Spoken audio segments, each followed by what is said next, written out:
parlamentaria del Senado Federal dijo que los demócratas no podían incluir en el paquete económico medidas para legalizar y darle un camino a la ciudadanía a millones de inmigrantes. Es un golpe duro para el presidente Joe Biden y los de su partido, que tenían la esperanza de poder actuar de manera unilateral para poder lograr algún tipo de reforma migratoria. Randy Serrano tiene la información.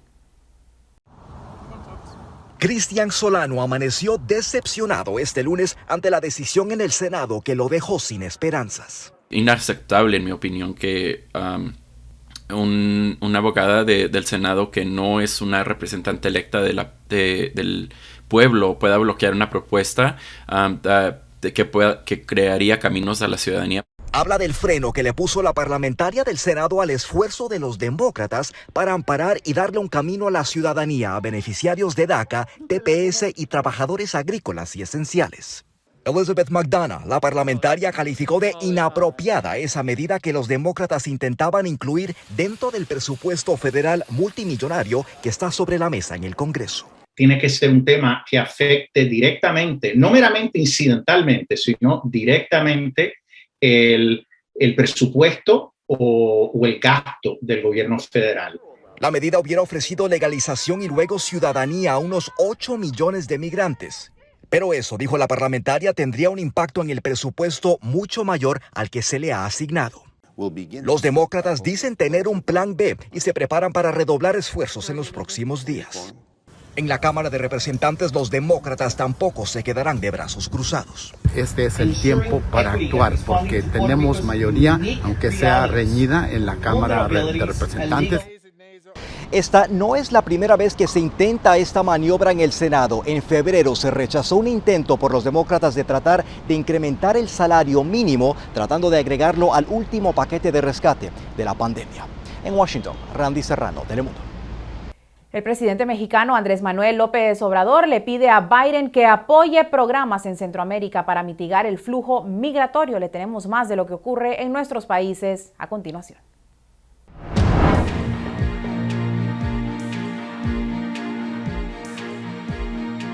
El presidente de México, Manuel López Obrador, reveló hoy la carta que envió al mandatario Joe Biden, en la que insistió en que Estados Unidos apoye la ampliación de sus programas sociales en Centroamérica para mitigar el flujo migratorio. En el texto, el mandatario afirmó que si Estados Unidos apoya sus programas a jóvenes construyendo el futuro, de aprendices y empleo juvenil, y sembrando vida de apoyos a campesinos, beneficiaría a 330,000 personas de Guatemala, Honduras y El Salvador.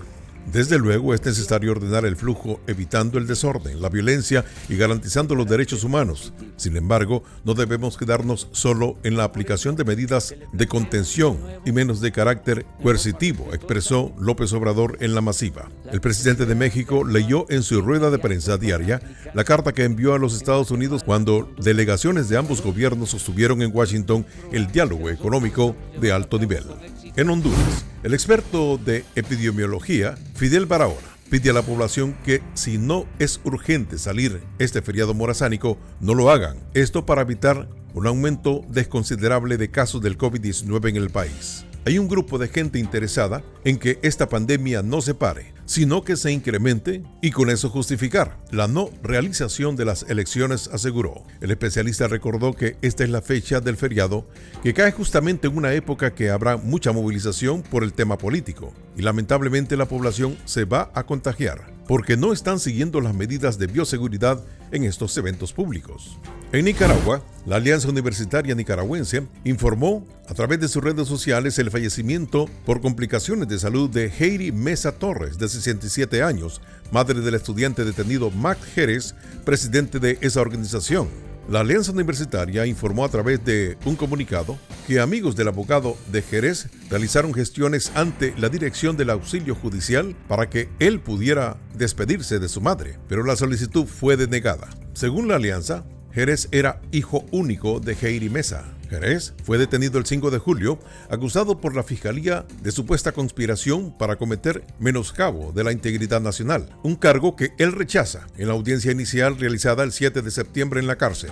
El Poder Judicial de Nicaragua admitió los cargos y dictó prisión preventiva, informó el Ministerio Público. En Guatemala, Ese país recibió ayer domingo un nuevo lote de 700,000 dosis de vacuna Sputnik V procedente de Rusia contra el COVID-19. Según el Ministerio de Salud Pública, el lote de inmunización es el segundo componente y servirá para completar el esquema de los guatemaltecos que ya recibieron la primera dosis de esta vacuna comprada a Rusia.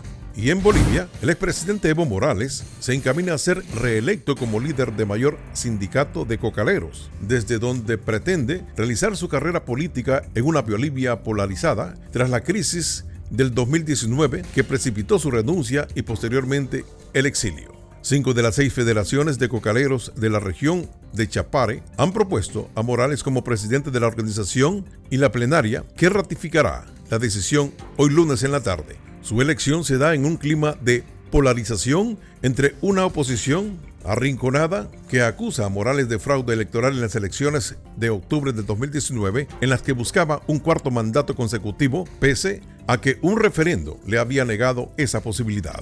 Las noticias internacionales son traídas a ustedes por Orleans Furniture, la mueblería oficial de los latinos.